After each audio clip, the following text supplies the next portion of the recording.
किनारे एक गरीब लेकिन मेहनती मछुआरा हरिया रोज की तरह जाल डाल रहा था। उसे क्या पता था कि आज उसकी किस्मत बदलने वाली है। अरे आज तो सुबह से एक भी मछली हाथ नहीं लगी।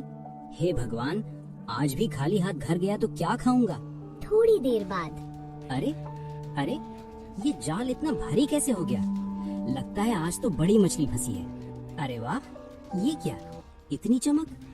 हे मानव, मुझे छोड़ दो। अरे मछली बोल रही है। तू कौन है? मैं कोई साधारण मछली नहीं, मैं जादुई सुनहरी मछली हूँ। अगर तुम मुझे छोड़ दोगे तो तुम्हें 3 भविष्य की गुप्त बातें बताऊंगी। अरे मुझे भविष्य से क्या लेना देना, मुझे तो बस पेट भरने से मतलब है। तुझे बेचकर अच्छा पैसा मिलेगा। अगर मुझे पानी से बाहर ले गए तो मैं साधारण मछली बन जाऊंगी। तुम्हें बस थोड़े पैसे मिलेंगे, लेकिन मुझे छोड़ दोगे तो तुम्हारी जिंदगी बदल जाएगी। अगर सच में कुछ बड़ा मिल गया तो ठीक है, बताओ क्या करना होगा। पहले तुम्हें मेरे 2 सवालों के जवाब देने होंगे। अगर जवाब सही हुआ तो ही मैं बताऊंगी। अरे ये भी कोई बात हुई, चलो पूछो, मैं तैयार हूँ। बताओ, वो क्या है जो जितना भरते जाओ उतना हल्का होता जाता है? जितना भरे उतना हल्का? अरे ये कैसी बात हुई? अरे हाँ, गुब्बारा। जितनी हवा भरो उतना हल्का ऊपर उड़ता है। बहुत अच्छा उत्तर। अब दूसरा सवाल सुनो। ऐसी कौन चीज है जो बिना पंख उड़ती है, बिना मुंह बोलती है, बिना शरीर रोती है? बिना पंख उड़ती है, बिना मुंह बोलती है, बिना शरीर रोती है। अरे ये तो बादल है, उड़ता भी है, गरजता भी है और बरसता भी है। तुमने दोनों सवालों के सही उत्तर दिए। अब सुनो तुम्हारे जीवन की 3 बातें, ध्यान से सुनो। पहली, तुम्हारा विवाह किसी इंसान से नहीं होगा। दूसरी, तुम्हारे बच्चे तुमसे दूर हो जाएंगे। तीसरी, एक आभूषण तुम्हारी जिंदगी बदल देगा। अरे ये कैसी उल्टी सीधी बात है? जब इंसान से विवाह नहीं होगा तो बच्चे कैसे होंगे, और कोई आभूषण मेरी जिंदगी कैसे बदल देगा? समय आने पर सब समझ जाओगे। याद रखना, आज की मुलाकात तुम्हारा भाग्य बदल देगी। मुझे इन बातों पर विश्वास नहीं, लेकिन तूने मुझसे विनती की, जा मैं तुझे छोड़ देता हूँ। धन्यवाद हरिया, फिर मिलेंगे। हरिया ने उस बात को मजाक समझकर भुला दिया, लेकिन किस्मत की कहानी अभी शुरू हुई थी। कुछ दिन बीत गए। हरिया को सुनहरी मछली की बातें तो याद थीं, पर वो उन पर विश्वास नहीं करता था। एक दिन वो फिर उसी चंद्रसर झील के किनारे मछली पकड़ने पहुंचा। आज तो कुछ भी हो, मछली पकड़ कर ही जाऊंगा। घर में खाने को भी कुछ नहीं बचा। अरे ये क्या, इतना भारी? लगता है आज तो किस्मत खुल गई। रुको, मुझे चोट लग रही है, कृपया मुझे इस जाल से आजाद कर दो। अरे ये कौन है? इंसान जैसी पर पानी। मैं इस झील की जल परी हूँ। मैं गलती से तुम्हारे जाल में फंस गई, तो मुझे छोड़ दोगे? पहले भी एक जादुई मछली मिली थी, चलो तुम्हें छोड़ देता हूँ। हरिया, तुमने मुझे जाल से मुक्त किया है। तुम बहुत दयालु इंसान हो।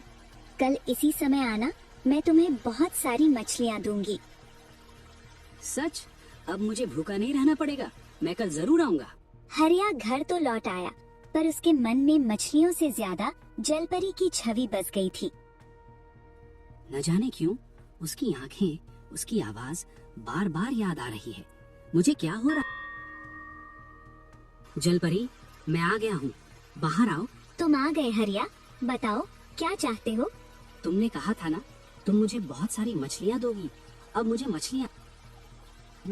हरिया, मैं अपने वचन से पीछे हट रही हूँ। क्या? लेकिन क्यों? मछलियाँ मेरा परिवार है। भला कोई अपने परिवार के साथ बुरा कैसे कर सकता है? मैं उन्हें दुख नहीं देना चाहती, मुझे क्षमा कर दो। लेकिन तुम्हारी दयालुता के बदले मैं तुम्हें एक जादुई वस्तु देना चाहती हूँ। ये जादुई शंख है। तुम इससे जो भी मांगोगे ये तुम्हें देता रहेगा। जो भी मांगूंगा? हाँ, जो। हे जादुई शंख, मेरी इच्छा है कि मैं इस जलपरी से विवाह करूं। मैं इसे अपनी पत्नी के रूप में देखना चाहता हूँ। ये तुमने क्या कर दिया हरिया? अब मैं जल की दुनिया से अलग हो गई। मैं क्या करता? कल रात भर मुझे नींद नहीं आई। मेरे मन में सिर्फ तुम्हारी ही यादें थी। मुझे धन नहीं चाहिए, बस तुम्हारा साथ चाहिए। तुमने अपने लिए कुछ नहीं मांगा, सिर्फ मुझे चुना। हाँ, क्योंकि सच्ची खुशी साथ में होती है, धन में नहीं। अरे ये क्या देख रहा हूँ? इंसान और जलपरी बातें कर रहे हैं। प्रणाम ऋषिवर। ऋषिवर, कृपया बताइए, क्या एक जलपरी और इंसान का विवाह संभव है? शांत हो जाओ, ये सब भाग्य का खेल है। तुम दोनों का मिलन पहले से ही नियति में तय था, इसे कोई रोक नहीं सकता। पर ये कैसे मुमकिन है ऋषिवर? कोई उपाय तो जरूर होगा ना? हर समस्या का समाधान होता है। मैं तुम्हें एक जादुई रत्न देता हूँ। जब तक ये रत्न तुम्हारे पास रहेगा, तुम जलपरी से इंसान और इंसान से जलपरी बन सकती हो। लेकिन याद रखना, अगर ये रत्न खो गया तो तुम उसी दुनिया में हमेशा के लिए फंस जाओगी। मैं आपकी शर्त स्वीकार करती हूँ। अब हम साथ रह सकते हैं। समय के साथ हरिया और जलपरी का विवाह पूरे गांव की मौजूदगी में हुआ। एक साधारण मछुआरा और जल लोक की रानी अब एक नए जीवन की शुरुआत कर रहे थे। देखो, हरिया की किस्मत तो देखो, कैसी सुंदर पत्नी मिली है। लगता है ये कोई साधारण स्त्री नहीं। आज से हम हमेशा साथ रहेंगे। हाँ हरिया, अब यही मेरा संसार है। समय बीतने लगा। हरिया का घर हंसी और खुशियों से भर गया।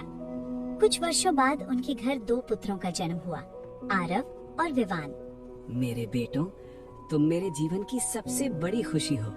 इनकी हंसी मेरे लिए सबसे अनमोल है। क्या बात है, तुम उदास लग रही हो? हरिया, मुझे अपने जल्लोक की याद आने लगी है। वो मेरा घर था, मेरा संसार। लेकिन अब तुम्हारा घर यही है, हमारा परिवार। मैं तुम सबसे बहुत प्रेम करती हूँ, लेकिन समुद्र की लहरें, मेरी दुनिया मुझे बुला रही हैं। ये वही जादुई रत्न है जिससे मैं जल्लोक जा सकती हूँ। क्या तुम हमें छोड़कर जाओगी? नहीं, मैं हमेशा के लिए नहीं जा रही, बस अपने लोक को देखने, अपने परिवार से मिलने। जल्दी वापस आना, तुम्हारे बिना ये घर सूना हो जाएगा। मैं वचन देती हूँ। मेरे प्यारे बेटो, मैं जल्द लौटूंगी। सावधान रहना। जलपरी अपने जललोक लौट गई, लेकिन ये दूरी उनके जीवन में एक नए संघर्ष की शुरुआत थी। जलपरी अपने जललोक लौट तो आई, लेकिन उसका मन अब भी हरिया और अपने बच्चों के पास था। मुझे जल्द ही वापस जाना होगा। हरिया और मेरे बच्चे मेरा इंतजार कर रहे होंगे। बस इस रत्न की शक्ति से मैं अपने परिवार के पास लौट जाऊंगी। वो रत्न को किनारे पत्थर पर रखती है। रत्न की चमक देखकर एक पक्षी उसे भोजन समझ बैठा। अरे मेरा रत्न, रुको! वो रत्न ही मेरे लौटने का एकमात्र साधन है। पक्षी ऊंचा उड़ता है, रत्न चोंच से फिसलता है, पानी की तेज धारा रत्न को बहा ले जाती है। सब खत्म हो गया। अब मैं वापस कैसे जाऊंगी? वो झरने में खोजने की कोशिश करती है। कहीं तो होगा, मुझे मिलना ही चाहिए। बहुत खोजने के बाद भी रत्न कहीं नहीं मिला। अब मैं मानव लोक में वापस नहीं जा सकती। ना हरिया से मिल सकती हूँ, ना अपने बच्चों को देख सकती हूँ। हे भाग्य, ये कैसी परीक्षा है। आज भी वो वापस नहीं आई। पिताजी, माँ कब आएंगी? मुझे नहीं पता। भाग्य अपना खेल खेल चुका था। एक छोटी सी घटना ने पूरे परिवार को अलग कर दिया। समय बीतता गया। जलपरी कभी वापस नहीं लौटी। हरिया ने अकेले ही अपने दोनों पुत्रों को पालने का कठिन निर्णय लिया। आरव, विवान, मैं काम पर जा रहा हूँ, तुम दोनों पढ़ाई करना। पिताजी, माँ कब आएंगी? वो बहुत दूर गई हैं बेटा, लेकिन एक दिन जरूर लौटेगी। हरिया ने माँ और पिता दोनों का कर्तव्य निभाया। उसने अपने बच्चों को कभी माँ की कमी महसूस नहीं होने दी। समय बीतता गया। बच्चे अब बड़े हो रहे थे। पिताजी ने हमारे लिए कितना त्याग किया है। लेकिन हमारे मन में हमेशा एक सवाल रहा, हमारी माँ आखिर कहाँ है? पिताजी, आज हमें सच बताइए, माँ हमें छोड़कर क्यों गई?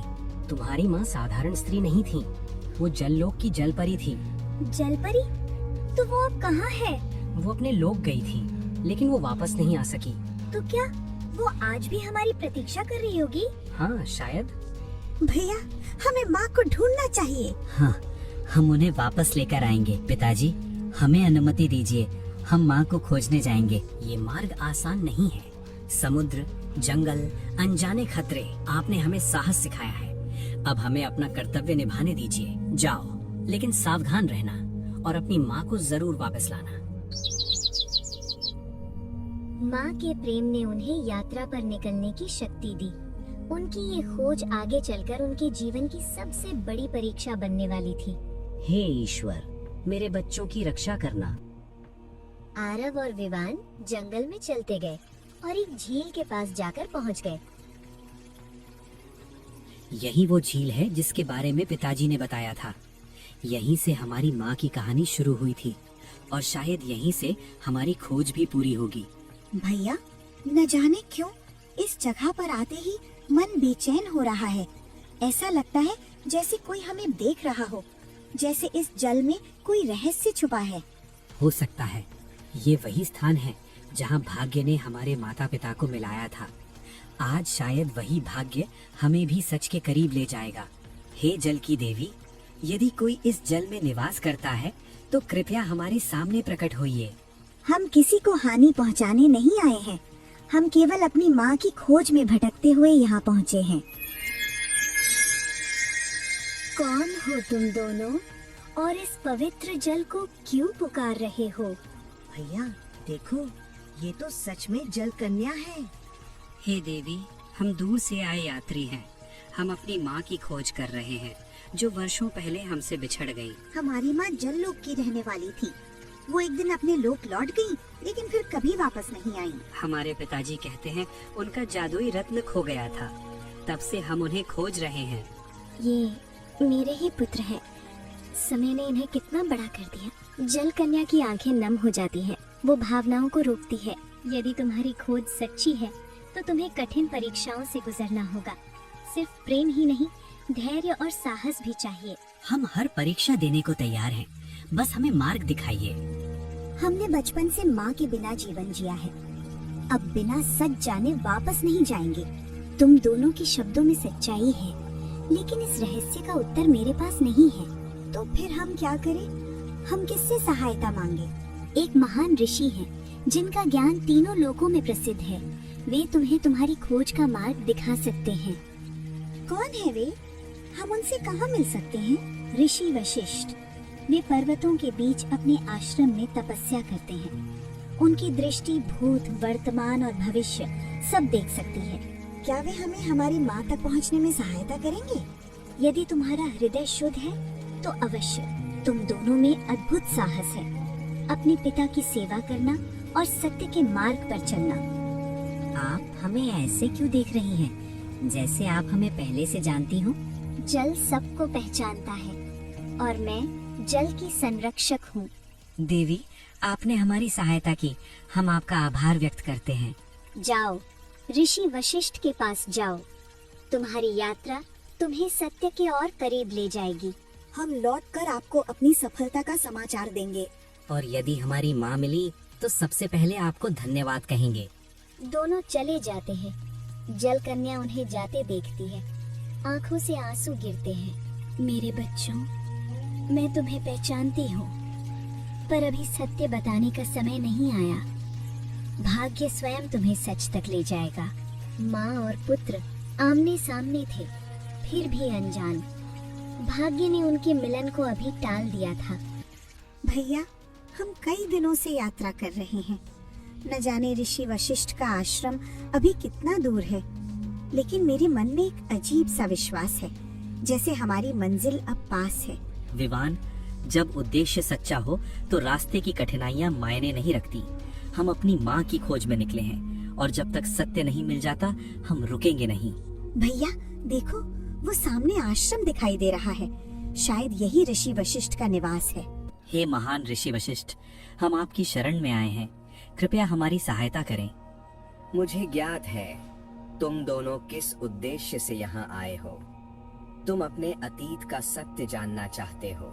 आप बिना बताए ही सच जान गए। ज्ञान की दृष्टि से कुछ भी छिपा नहीं रहता, लेकिन सत्य प्राप्त करने के लिए तुम्हें स्वयं को योग्य सिद्ध करना होगा। हम हर परीक्षा देने को तैयार हैं गुरुवर, कृपया हमें मार्ग दिखाइए।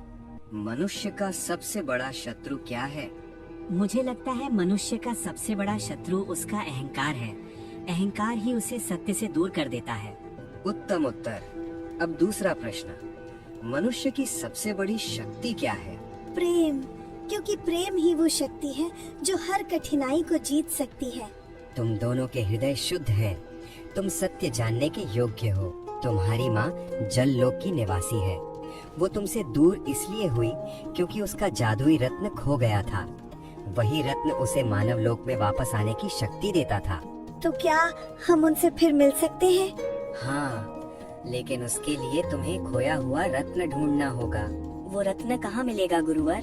वो रत्न झरने की गहराइयों में छिपा है। उसे पाने के लिए साहस, धैर्य और त्याग की आवश्यकता होगी। ये ताबीज तुम्हारी रक्षा करेगा। जब भी तुम्हारा मन डगमगाए, ये तुम्हें सही मार्ग दिखाएगा। गुरुवर, हम आपके आभारी हैं। हम अपनी माँ को अवश्य वापस लाएंगे। दोनों भाई प्रणाम कर यात्रा पर निकल पड़े। अब उनकी यात्रा और भी कठिन होने वाली थी, लेकिन माँ से मिलने की आशा ने उन्हें अटूट साहस दे दिया।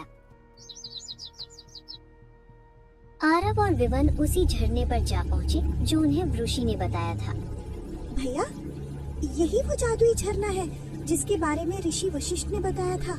हाँ, देखो, इसकी रोशनी जैसे हमें बुला रही हो। रुको, जो भी इस जल की शक्ति चाहता है उसे मेरी कठिन परीक्षाओं से गुजरना होगा। हम हर परीक्षा के लिए तैयार हैं। हमें अपनी माँ को वापस लाना है। यदि उत्तर गलत हुआ तो तुम सदा के लिए यहाँ कैद हो जाओगे। हमें मंजूर है। बताओ, ऐसी कौन चीज है जिसे तोड़ने से पहले बोलना पड़ता है? तोड़ने से पहले बोलना पड़ता है।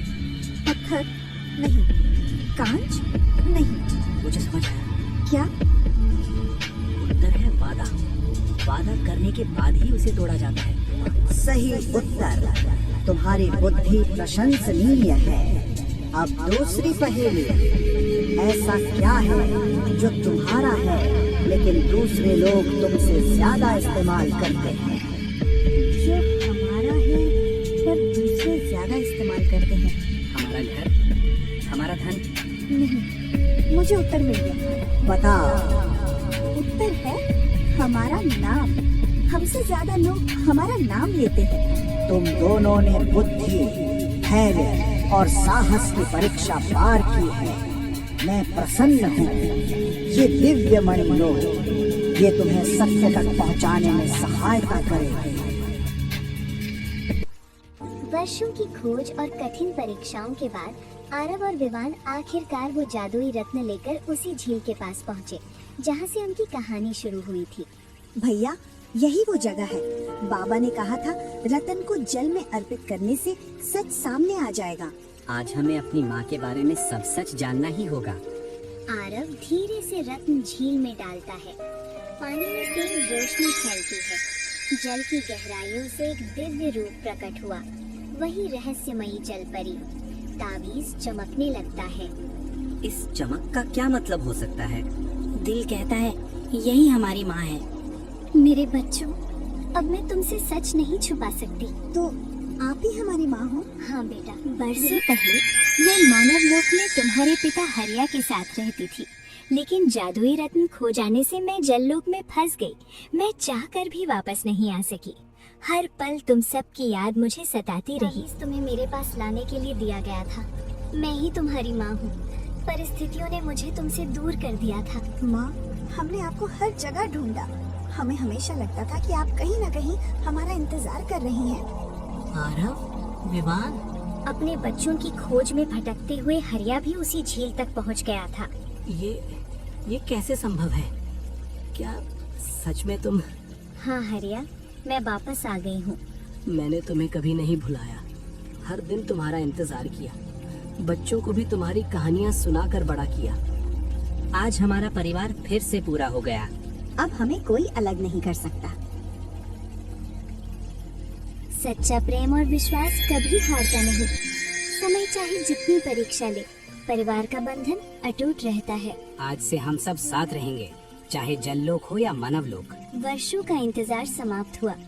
सच्चे प्रेम, विश्वास और साहस ने परिवार को फिर एक कर दिया। यही जीवन का सबसे बड़ा जादू है, परिवार का साथ। परिवार के मिलन के बाद भी एक प्रश्न बाकी था। क्या जलपरी जललोक और मानवलोक के बीच यूं ही बंधी रहेगी? इसका समाधान पाने के लिए पूरा परिवार ऋषि के आश्रम पहुंचा। हे ऋषिवर, हम फिर से साथ तो आ गए हैं, लेकिन ये जादुई रत्न ही हमारी खुशियों का कारण भी है और डर भी। कृपया मार्ग दिखाइए। गुरुदेव, हम अपनी माँ को फिर कभी खोना नहीं चाहते। कोई ऐसा उपाय बताइए जिससे हमारा परिवार हमेशा साथ रह सके। इस रत्न में अपार शक्ति है, लेकिन यही शक्ति तुम्हें बार बार अलग भी कर सकती है। जहाँ जादू होता है वहाँ परीक्षा भी होती है। एक ही मार्ग है, या तो जलपरी जललोक लौट जाए या ये रत्न सदा के लिए नष्ट कर दिया जाए। यदि रत्न नष्ट हो गया तो मैं हमेशा के लिए मानव बन जाऊंगी और कभी अपने जललोक वापस नहीं जा सकूंगी। जलपरी के सामने कठिन निर्णय था, अपना पुराना संसार या अपना परिवार। मेरे लिए सबसे बड़ा सत्य मेरा परिवार है। मैं अपने बच्चों और पति के साथ रहना चाहती हूँ। मैं मानव बनकर जीवन जीने को तैयार हूँ। तुम्हें कोई त्याग करने की आवश्यकता नहीं। नहीं हरिया, ये त्याग नहीं, मेरा सौभाग्य है। जलपरी के निर्णय के बाद ऋषि ने रत्न अपने हाथों में लिया। मंत्र उच्चारण करते रत्न को नष्ट कर दिया। ये रत्न अब किसी को अलग नहीं करेगा। आज इसकी शक्ति यहीं समाप्त होती है। रत्न के नष्ट होते ही जलपरी का शरीर चमक उठा और वो हमेशा के लिए एक साधारण मानव स्त्री बन गई। अब मुझे जल की ओर खिंचाव महसूस नहीं हो रहा। अब तुम पूर्ण रूप से मानव हो। तुम्हारा जीवन अब केवल तुम्हारे परिवार के साथ है। माँ अब हमें कभी छोड़कर नहीं जाएंगी। अब हमारा परिवार हमेशा साथ रहेगा। आज मेरा घर सच में पूरा हुआ है। प्रेम ही सबसे बड़ा जादू है, जिसने हमें फिर से एक कर दिया। समय बीतता गया। परिवार प्रेम, विश्वास और खुशियों के साथ जीवन बिताने लगा। वर्षों बाद हरिया फिर उसी झील पर आया, जहाँ से उसकी जीवन यात्रा शुरू हुई थी। यहीं से सब शुरू हुआ था। जादू, प्रेम, बिछड़ना और फिर परिवार का मिलन। पानी से एक सुनहरी जादुई मछली प्रकट होती है। हरिया, क्या तुम मुझे पहचानते हो? तुम वही जादुई मछली जिसने वर्षों पहले मेरा भाग्य बताया था। हाँ, आज मैं तुम्हारी परीक्षा लेने आई हूँ। क्या तुम आज भी मुझे पकड़ोगे? नहीं, अब मैंने समझ लिया है किसी की स्वतंत्रता छीनकर सुख नहीं मिलता। तुम भी इस जल की संतान हो, तुम्हें पकड़ना अन्याय होगा। तो तुम मछली पकड़ना छोड़ दोगे? हाँ, अब मैं जीवों को कष्ट देकर जीवन नहीं जीना चाहता। परिवार ने मुझे दया और प्रेम का अर्थ सिखाया है। हरिया, आज तुमने सच्ची करुणा दिखाई है। यही सबसे बड़ी परीक्षा थी। मुझे किसी वरदान की इच्छा नहीं, मेरा परिवार ही मेरा सबसे बड़ा धन है। इसी निस्वार्थ भाव के कारण मैं तुम्हें समृद्धि और सुख का वरदान देती हूँ। उस दिन से हरिया के जीवन में कभी अभाव नहीं रहा। उसके घर में सुख, शांति और समृद्धि हमेशा बनी रही। आज तुम्हारे चेहरे पर अलग ही शांति है। क्योंकि आज मैंने जीवन की सबसे बड़ी सीख पाई है। दया और